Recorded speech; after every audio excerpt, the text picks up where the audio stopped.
Well, let me tell you about my journey into sales. My journey started when I was in my early 20s. And I do have to say, I got married at a young age. And I also got divorced at a young age. That marriage didn't last very long. However, he left me with two beautiful young boys that I had to try to figure out what the heck I was going to do for money because he was not a support system for me at all. So I was thinking many certain ways of what I could do to support them. I needed to find a way that I could still have the freedom to be home with my kids and also be able to make money at the same time and put food on the table. So, lo and behold, I had gotten invited to a Tupperware party. How many of you here today have ever heard of Tupperware? Oh, great. Maybe some of you are too young to hear of Tupperware.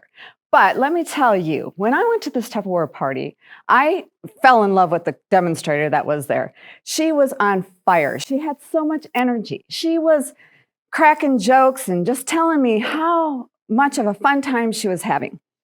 And I thought, oh, wow, this is kind of fun.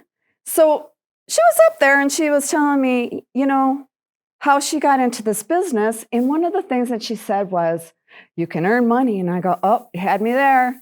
She goes, you can earn a car. And I go, oh my gosh, I've never had a brand new car in my life.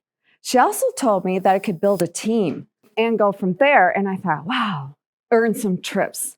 And I thought, cool, this is up my alley.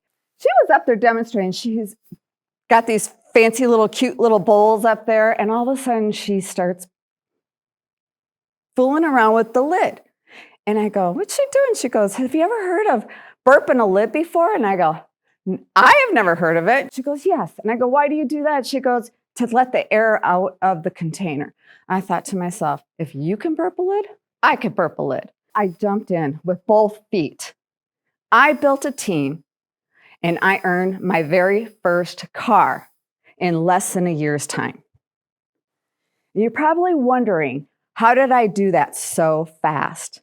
Well, I had drive. I had motivation. I had a reason to actually run with this company. I have had to raise two little boys on my own. And I was on fire. And that's how I ended up earning a car. And what I found out is my passion wasn't selling Tupperware for the rest of my life. My passion actually went into skincare, cosmetics, and nutrition.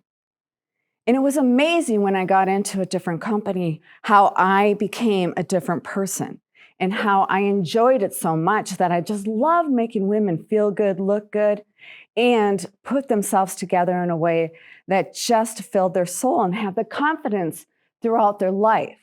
And I built another team. And I earned another car. And look, back then, when I built the team with Tupperware, it was a station wagon.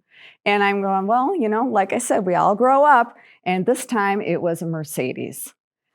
It's one of the biggest reasons why people don't ever succeed in direct sales is one, they never, ever understand that they need to focus on a target audience.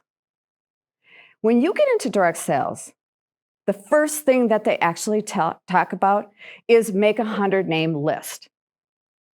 Now, go through the list and start approaching them with your products and your services.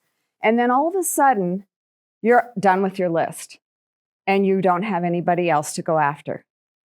The problem here is you're constantly chasing everybody and anybody you know. When you do that, you get nobody. So you really want to focus on who do you want to serve? What are their dreams, their hopes, their aspirations? What's their passion? Remember I said when I was in Tupperware that I knew I wasn't going to stay there. It was a job for me. I wanted more passion in my life. And that's brought me into the next part of my journey, was into another company. You also want to look in the mirror. I tell my customers, my clients this all the time. When you look in the mirror, talk to that person as if you were talking to yourself. And right there will give you a lot of tips about who you should be serving. Stop selling everything in this line and sell only what they need. And when you can do that, then you can add more to their repertoire. Personalize everything you do. Make it different than everybody else that's doing the same thing you're doing. Set yourself apart from everybody else. How do you make this personalized compared to every other one that's out there doing the same thing you're doing? Well, what makes me different than anyone out there doing the same thing I'm doing today is that I have a background in image consulting. I'm a certified image consultant. I coach, I consult, I do colors, shopping, style, wardrobe, communication skills, etiquette. I have a whole repertoire underneath me. How you dress, how you perform, how you speak, how you look. Because once you step into leadership, you're going to be asked to speak about how you got to where you are. And I'll guarantee you, you're going to need some help getting there. Always show up as your best. When you have more confidence, it adds more credibility and trust. When you also look professional, people want to work with people that are professional. And you're also taken seriously. When you build your confidence, you build your communication skills. You communicate better. You got to know your products. You got to understand your services that you have. So believe in yourself. Focus on the benefits. Focus on the benefits and not the features of your product. Focus on the benefits of how you can help them and how you can move them forward with your products. Because I'll tell you, if you take care of your customers, those end up being potential team builders. Relationship-based selling is connecting with your customer, creating a bond with your customer, getting them connected with you. Stop focusing on your products and your price and get to know who you are working with. And once you get to understand who you're working with, you would be surprised how big of a connection you have.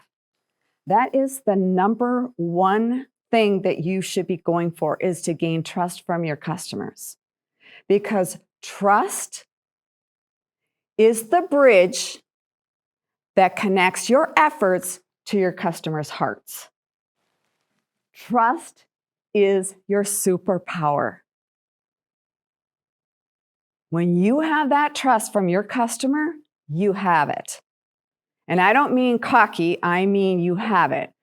You have something that nobody else has, and they won't go anywhere else once you gain that trust. Trust is also your secret weapon. When you have that, nobody can take that away from you. Nobody can take it away from you. The only one that could do that is you. So keep that trust handy.